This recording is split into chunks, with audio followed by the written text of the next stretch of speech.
नमस्कार, मैं आप सभी लोगों का अपने चैनल पर स्वागत करता हूं। आज मैं हंस योग के बारे में बताने जा रहा हूं। पंच महापुरुष योग में मैंने पहले भद्र योग और रोचक योग के बारे में बताया था इसके पहले के वीडियो में। आज मैं पंच महापुरुष योग की श्रृंखला में हंस योग, जो कि बृहस्पति से निर्माण होता है, उसके बारे में बताने जा रहा हूँ। तो हंस राजयोग कैसे बनता है?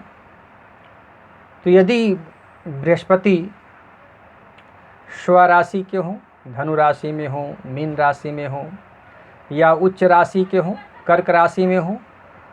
कर्क राशि में बृहस्पति 5 डिग्री तक ही उच्च के होते हैं।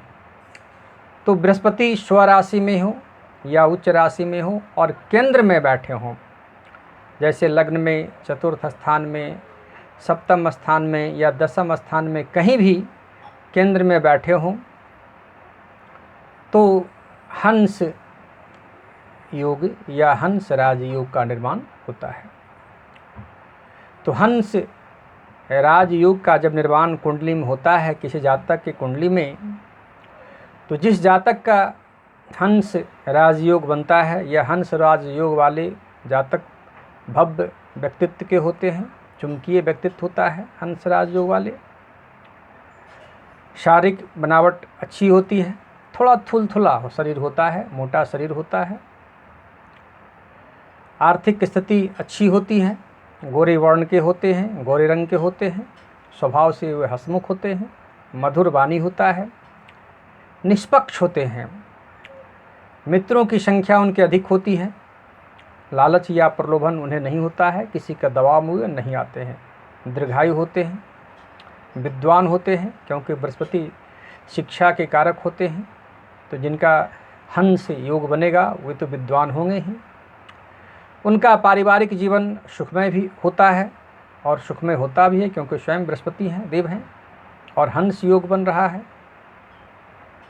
तीसरा, कुंडली में यदि हंस योग का निर्माण हो रहा है, ये सभी खासियत हंस योग वाले में होता है। मैंने पहले ही बताया कि हंस योग स्वराशि में बृहस्पति हो या उच्च राशि में हो और केंद्र में बैठे हों। कुछ शास्त्रकार कहते हैं कि यदि पंचम त्रिकोण या नवम त्रिकोण में भी स्वराशि के या उच्च राशि के बृहस्पति हों तो हंस योग का निर्माण होता है। लेकिन मैंने जितने ही पुराने शास्त्रकारों का, जितने ही प्राचीन शास्त्रकारों का मैंने अध्ययन किया है, सब में केंद्र का ही वर्णन है। इसलिए आपको मैं केंद्र ही बता रहा हूँ कि केंद्र में ही स्वराशि या उच्च राशि में हो, तभी हंस योग का निर्माण बृहस्पति से होता है।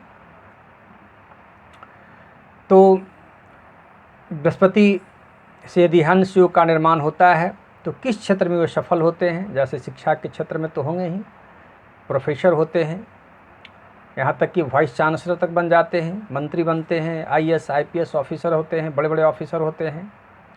मठ में है तो मठ के मठाधीश बनते हैं, धर्माचार्य होते हैं, नेतृत्व देने का कार्य करते हैं, मंत्री बनते हैं। तो इस तरह हंस योग जो है बहुत ही प्रबल योग होता है। लेकिन हंस योग है कुंडली में, लेकिन यदि बृहस्पति पर किसी पाप ग्रह की दृष्टि है, क्रूर ग्रह की दृष्टि है, बृहस्पति सूर्य से अस्त हैं, या बृहस्पति के साथ कोई क्रूर ग्रह, पाप ग्रह बैठा है, तो बृहस्पति पूर्ण फल देने में सक्षम नहीं होंगे हंस योग होने के बाद भी। तो कुंडली देखने के समय ये ध्यान रखें कि हंस योग का निर्माण हो रहा है तो बृहस्पति प्रबल हो, बलवान हो, डिग्री में भी